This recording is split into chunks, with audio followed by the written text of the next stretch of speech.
Hello বন্ধুরা, আবারও আসলাম নতুন কোনো ভিডিও নিয়ে আপনাদের মাঝে। আজকে একটা জিনিস বলার আছে আর কি, যারা রডের কাজ করে তাদের কাজের যে এক্সপিরিয়েন্স, মানে কি বলবো, এতটা অভিজ্ঞতা যে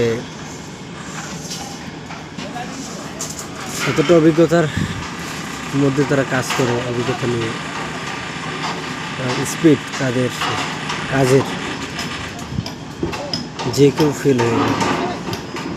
বিশেষ করে যারা রডের কাজ করে এদের বাড়ি উড়িষ্যার দিকে, উড়িষ্যা, মুর্শিদাবাদ, এই সাইডের লোক বড় বড় কোম্পানির ভিতরে রডের কাজ করে আর কি। তাদের কাজের অভিজ্ঞতাটাই আলাদা থাকে। এবং আমাদের ভুটান বলেন, মানে ইন্ডিয়ার বাইরে বেসিক্যালি যারা ভুটানে থাকে আর কি,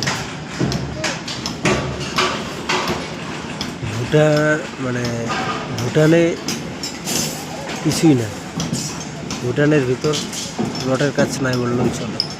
স্ল্যাবে যে রড দেয় নর্মাল কাজ, ইন্ডিয়ার ভিতর কোম্পানির ভিতরে তো বড় বড় বিল্ডিং হয়, এই বিল্ডিংয়ের ভিতরে রডের কাজ খুব হার্ড হয়। আর এদের অভিজ্ঞতাটাও অনেক, যারা রডের কাজ করে। আর এরা যদি ভুটানে আর কি যায়, আশা করি যেই ঠিকাদারের আন্ডারে থাকবে হয়তো এদেরকে সেলুট করবে, এদের হাতের কাজ দেখে আর কি। গত বছর আমার সঙ্গে একজন কাজ করেছিল ভুটানে, বিহারের একজন মিস্ত্রি, রডের মিস্ত্রি, খুব ভালো কাজ করে রডের কাজ। যেহেতু উনি বাইরে কাজ করেছিল হেভিটেট কোম্পানিতে, আর আমিও হেভিটেট কোম্পানিতে কাজ করেছিলাম মোটামুটি 5 বছর আগে।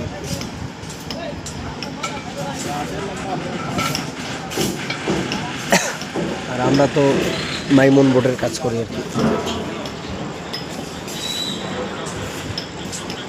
ওরা মোটামুটি একটা ফ্ল্যাট,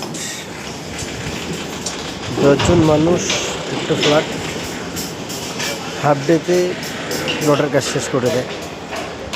আর আমরা 4 দিনে একটা ফ্ল্যাট শেষ করি আর কি, কমপ্লিট লাইন থেকে শুরু করে ইন টোটাল কাজ কমপ্লিট করি। তো যাই হোক, ভালো থাকবেন, আবারও আসবো নতুন কোনো ভিডিও নিয়ে। সাথে থাকবেন, ফলোটা অবশ্যই দিবেন। আর যদি কোনো